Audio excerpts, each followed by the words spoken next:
Today, we're going to talk about Narcotics Anonymous. We're going to read out of the basic text. I like to do the book study as if I'm speaking to a sponsee who is unfamiliar with the program and is just opening the book for the first time.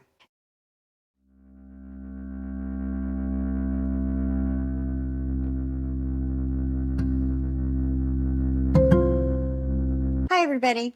Welcome to Starve the Demon, where we believe in recovery by any means necessary. Today, we're going to talk about Narcotics Anonymous. We're going to read out of the basic text. I like to do the book study as if I'm speaking to a sponsee who is unfamiliar with the program and is just opening the book for the first time.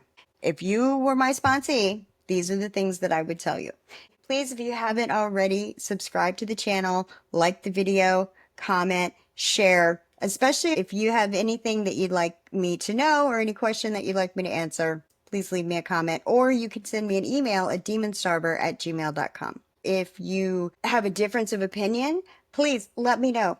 I'm not going to break. I take criticism well. I like to think. Let's talk about it. This is the NA basic text, and as you can see, my dog Dio, who's a year-old Siberian Husky, took it off the coffee table, but that's okay. That's perfectly fine because I don't want my books sitting on the shelf gathering dust because they're not doing me any good like that. This was able to happen because it was laying around on the coffee table. What are you going to do? Now, this is a workbook. This should be read with a highlighter and a pen. You should be highlighting everything in it that makes sense to you in any way, whether it reminds you of yourself or it is something that you're striving to be in your own life. Highlight it. Talk to your sponsor about it. Get a pen. When you come across things that remind you of something, jot it down. So when you meet with your sponsor, you're doing your step work, you have things to reference. Now we're going to start at the very, very beginning with the NA symbol. Anyway, this circle represents NA as a whole. In whatever point in your recovery you're at, there's room for you. That's what that circle represents. The square base denotes goodwill.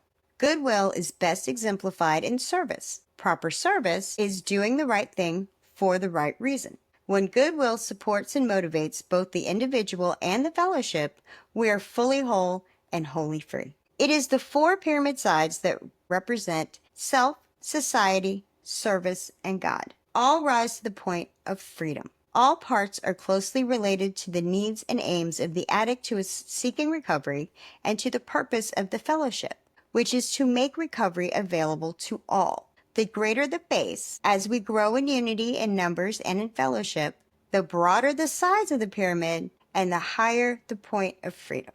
We work together, right? We as individuals, we've tried it, right? We've tried to quit using. We've tried to get our lives together, and we just can't figure out how to do it.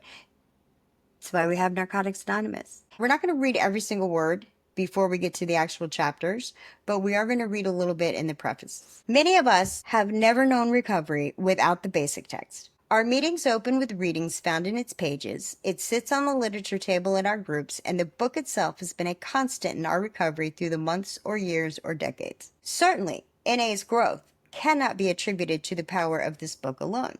But the fact is, the basic text is one of the most effective means we have of carrying the message. There are times in life where we don't have a way to fellowship, but this book is available. When I was locked up, I couldn't get an NA meeting, but I could get a basic text. Where it is published and distributed, NA grows, not just in numbers, but in breadth of recovery and experience. Chapters 1 through 10 speak to many of us in a way that no other literature does, in a voice that is difficult, if not impossible, to duplicate, because you can't fake it. If you know, you know. And if you know if somebody doesn't know.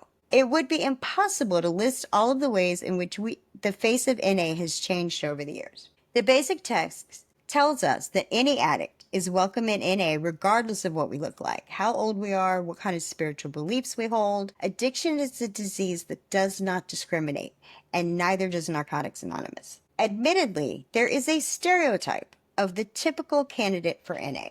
Urban, criminal, a needle user, and that narrow vision does describe some of us, but we are also professionals, parents, students, and so on, living in cities, small towns, and rural communities in countries all over the world. We can only hope to gesture at our diversity in the space of one book. Look, you don't know, you could have a family With 10 kids, 9 of them are fine, 1 of them becomes a raging addict. Could happen to anybody. Even our name itself, Narcotics Anonymous, may not fully describe our membership. Addiction has nothing to do with where we come from or the specific substances we used. It's truth. It doesn't matter what the drug is. That's absolutely irrelevant. Our members come from every walk of life. We are not contained within political or geographic boundaries, nor are we limited by any individual differences in faith or philosophy. Maybe you're Jewish, maybe you're Buddhist, maybe you're Muslim. That is as irrelevant as what substances you were using that brought you into NA. The higher power that helps you get through life, that's all you, babe. And there's no judgment in Narcotics Anonymous. Nobody's going to tell you that your God isn't the right God. That's ridiculous. Because my higher power might be different than your higher power. And it's not important what you call your higher power. And if you don't believe in God, that group of druggies, that's a power greater than you. That's a higher power. If you can't wrap your mind around a creator God or a spirit that moves the universe, it's fine. Understand that that group of druggies in that room that's full of experience, strength, and hope, and is talking about the solution to the problem of this demon that's disguised as a disease that takes away your power of choice. The people in that room, the ones that are happy, joyous, and free, and actually read the literature and work their steps with a sponsor and are living life on life's terms, they, as a group, are a greater power than you as an individual. Just saying. No matter what conflicts are unfolding in the world at large, we aspire to an ideal of unity. Nobody cares. We're fighting together. We're elbow to elbow. We're on the same team here. We're on the same side. And when you're in battle, you don't care if the guy sitting next to you is a Democrat or Republican. That's not going to matter. Our common welfare should come first. Our text explains that this unity of purpose helps us to achieve the true spirit of anonymity, where all of us are equal as members of the group. With that as our foundation, we as individual recovering addicts are each able to find our own distinct voice and to sing a song that is uniquely ours. We hope this text will offer a vision of recovery for addicts around the world, those who have already found the rooms of NA and those who will walk through our doors tomorrow. Over the years, our fellowship has changed and our literature has expanded and been revised, but the message remains the same. An addict, any addict, can stop using drugs, lose the desire to use, and find a new way to live. You are welcome here. You are welcome here. Please stay and be part of our growth, change, and recovery. I don't care what color you are. I don't care what church you go to. I don't care what kind of food you eat. I don't care who you voted for. Absolutely irrelevant. We are here to deal with the problems and solutions that surround the disease of addiction. And that's it. That's all we're doing. This is more preface. This is actually page XXI if you're following along. If you don't have a book, you can go to narcoticsanonymous.org, narcoticsanonymous.org, and it has all the literature. It has Zoom meetings. It has local meetings. Just type in your zip code. It'll tell you where to go. No excuses. The full fruit of a labor of love lives in the harvest, and that always comes in its right season. I love that. The full fruit of a labor of love lives in the harvest. You can tell if somebody's working their program.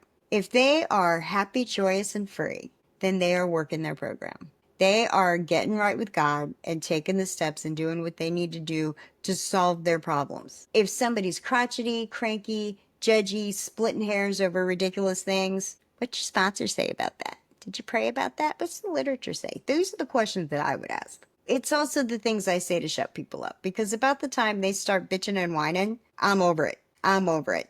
You know, I'm very much get it together. Quit telling me what a victim you are. Quit telling me why this isn't going to apply to you, why this doesn't work for you. You haven't done that yet. Again, I'm kind, but I am not soft. Not even a little bit. But the full fruit of the labor of love that lives in the harvest, that's being happy, joyous, and free. That's being able to take life on life's terms. That's, I can't control the ocean, so I'm going to learn how to surf. It's that kind of attitude. And you can tell when somebody's living like that. You can just tell. Narcotics Anonymous was formed in July 1953. Narcotics Anonymous has recognized the need for complete basic text on addiction, a book about addicts, by addicts, and for addicts, because nobody knows like we know. This volume is intended as a textbook for every addict seeking recovery. As addicts, we know the pain of addiction, but we also know the joy of recovery we have found in the fellowship of Narcotics Anonymous. We believe the time has come to share our recovery in written form with all who desire what we have found. Appropriately, this book is devoted to informing every addict just for today you never have to use again. Therefore, with gratitude in our recovery, we dedicate our NA book to the loving service of our higher power, that through the development of a conscious contact with God, no addict seeking recovery will die without a chance to find a better life. We remain trusted servants in gratitude and loving service. Now, this is right before we get to the introduction. Well, it doesn't have a page number. It's right before XXV, the introduction. This is something I don't actually agree with, and after I read it, I will tell you why. We cannot change the nature of the addict or addiction. We can help to change the old lie, once an addict, always an addict, by striving to make recovery more available. God help us to remember the difference. So it's not so much that I disagree with it, but let's break it down. Let's talk about it, okay? We cannot change the nature of the addict or addiction. So the nature of the addict, the nature of the addiction, our default is to get high. Our default is to try to escape reality, not deal with things, hide, be fearful, resentful, angry, and choose drugs as the wrong solution to our actual problems. All right. Say we get high, but really we're getting low. And we take drugs to deal, but really we take drugs so we don't have to deal. Remember, this was written decades ago. So how it was originally intended and the context it might be taken in today, a little different, right? And as it's already talked about, the stereotype of the addict, right? The homeless guy living under the bridge, dying with a needle in his arm. When people think addict, that might be what they're thinking about. And what they mean is that even if that is you, even if you are living under the bridge, you can recover and you're not that anymore. But this is where I like to differentiate, is that you may not be living under the bridge anymore. You can be in recovery. You never have to use again, but you are always going to be an addict. And what I mean by that is that if you ever take any drug, you're going to initiate the phenomenon of craving and the mental obsession, and that demon's going to get strong and you're going to be back under the bridge again. So the idea that once an addict, always an addict, reminds me that I can never become complacent. I can never, ever, ever take a drug ever again in life.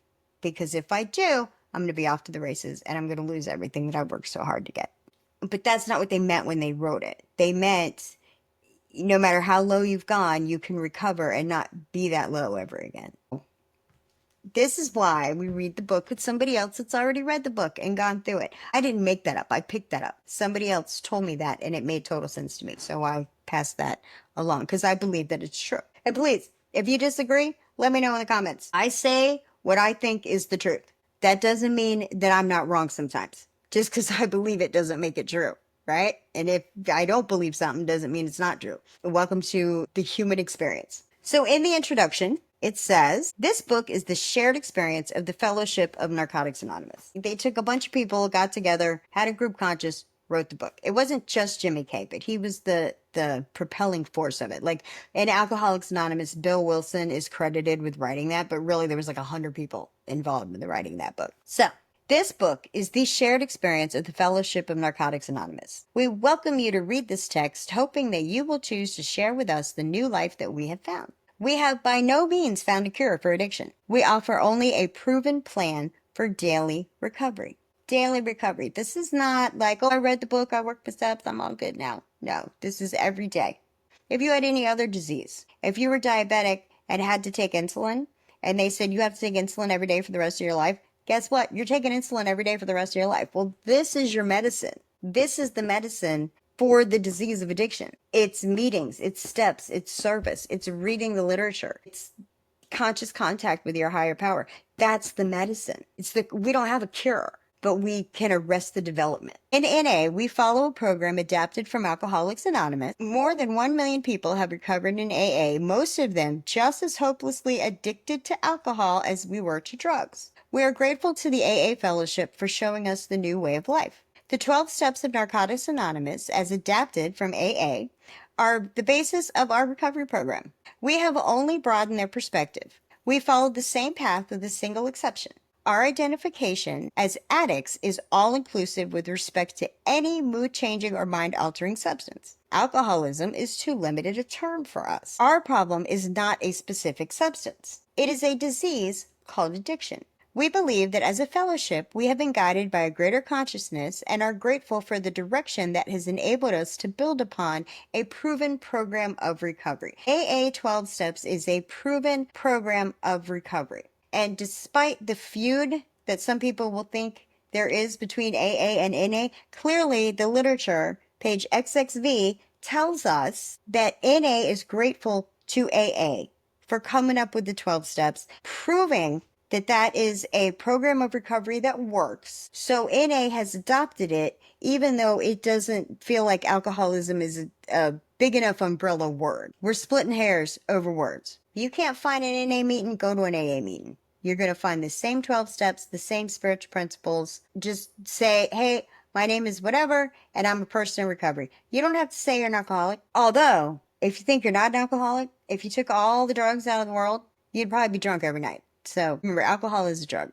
We come to Narcotics Anonymous by various means and believe that our common denominator is that we failed to come to terms with our addiction.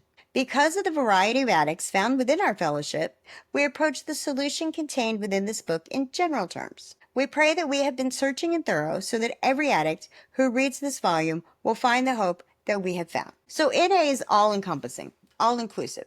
Now, you've got all kinds of other 12-step programs. You've got Cocaine Anonymous, Meth Anonymous, Marijuana Anonymous, Overeaters Anonymous, Sex Anonymous, Shopping Anonymous, Gamblers Anonymous. It's all the same 12 steps. It's all the same principles. It's like within the first step, the wording is different. We admit we're powerless over addiction. We admit we're powerless over sex. We admit we're powerless over food. We admit we're powerless over gambling. Basically, we're powerless over whatever our problem is. Insert problem here. The next 11 steps, exactly the same across the board, even in Al-Anon. So, which is our friends and family that love us and trying to deal with us and deal with our addiction without losing their minds. Same 12 steps, same ones. Al-Anon, by the way, just a little factoid for you. Al-Anon also started in 1953 by who? Bill Wilson's wife. So it all still comes from AA. There's no feud. We're not the Hatfields and McCoys. You can hang out and go to the same barbecue. I promise. Based on our experience, we believe that every addict, including the potential addict, suffers from an incurable disease of body, mind, and spirit. We were in the grip of a hopeless dilemma, the solution of which is spiritual in nature. Therefore, this book will deal with spiritual matters. We are not a religious organization. Our program is a set of spiritual principles through which we are recovering from a seemingly hopeless state of mind and body.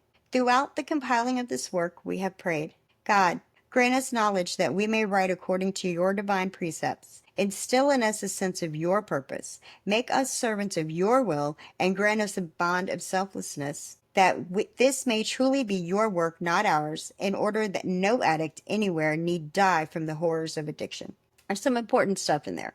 We say this is a spiritual, not religious program. And if you're not sure of the difference, this is how it was explained to me. Religion is for people that are afraid of going to hell. Spirituality is for those of us that have already been there. So again, it goes right back to substance doesn't matter. Religion doesn't matter. It's not about religiosity. It's about spiritual principles. Things like honesty, trust, faith, perseverance, humility. These are not things that are special to any one religion. Even if you have no religion, even if you're an atheist, surely you can get behind the concepts of honesty and trust and perseverance and diligence. Surely you don't need a God to tell you that that's the kind of thing you want in your life, that you want to exude those character traits, right? Those spiritual principles, that you want to practice these in your life and in all your affairs, because clearly if you're living an honest,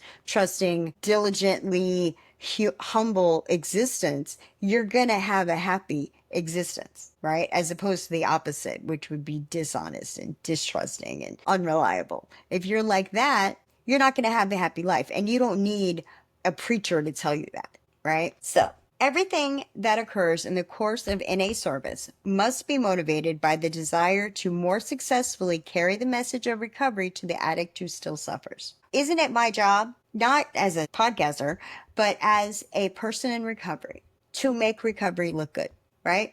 I don't go to jail. I don't road rage. I don't get in trouble. My bills are paid. There's gas in my car. There's food in my fridge. That is how I show the newcomer, hey, look what I could do. And it's not look what I can do. It's, hey, look what you can do. And we'll help you. You come into the rooms, you sit in a meeting, you're going to be surrounded by nothing but love and non-judgment. And what can we do to help you? How can we help you get away from that demon? That's what it's all about. Selfishness has no place there. Ego has no place there. We must always remember that as individual members, groups, and service committees, we are not and should never be in competition with each other. We work separately and together to help the newcomer and for our common good. We have learned painfully that internal strife cripples our fellowship. It prevents us from providing the services necessary for growth. It is our hope that this book will help the suffering addict find the solution that we have found. Our purpose is to remain clean just for today and to carry the message of recovery. And if we do that every single day, those days turn into years, and those years turn into a lifetime. If we're lucky. God willing and the creek don't rise. Many books have been written about the nature of addiction. This book primarily concerns itself with the nature of recovery. If you are an addict and have found this book, please give yourself a break and read it. This is just the beginning. It's important that you understand what the program really is. The book tells you. The literature is very important. And you're going to hear that. If you're in any recovery program, no matter what it is, you go to meetings, you get a sponsor, you're going to hear the old timers, the people that are living happy, joyous, and free, are taking life on life's terms. They're making meetings and they're in the literature. Hands down, 100% of the time. You are not going to find somebody that's in the Narcotics Anonymous program that's truly happy, joyous, and free that isn't reading literature on the steady, that isn't going to meetings, that doesn't have a sponsor, that isn't doing service work, because that's what the program is. And it tells us here in the literature, and it tells us how grateful NA is to AA. So that belies the idea that there's some kind of feud. You know, the people that say that heard somebody else say it and never bothered to actually do any kind of research. You'll find people like that. You can tell if somebody's book has never been cracked open, if there's no highlighted pages in it, if there's no notes in it, if their dog hasn't been able to grab it off the coffee table because it's sitting high up on the shelf collecting dust somewhere. You could tell. You can tell. See, that's the thing. That's one of the beautiful things about addicts, right? We're not easy to get over on, and we're not that trusting. Prove it. Show me. So that's what I try to do. I live my life showing you, look, I'm happy, joyous, and free, and I keep it pushing. I don't control the ocean. I learned how to surf, and I'm good. Enough about me. Love everybody. Let God sort them out. You'll be strong. See you next time.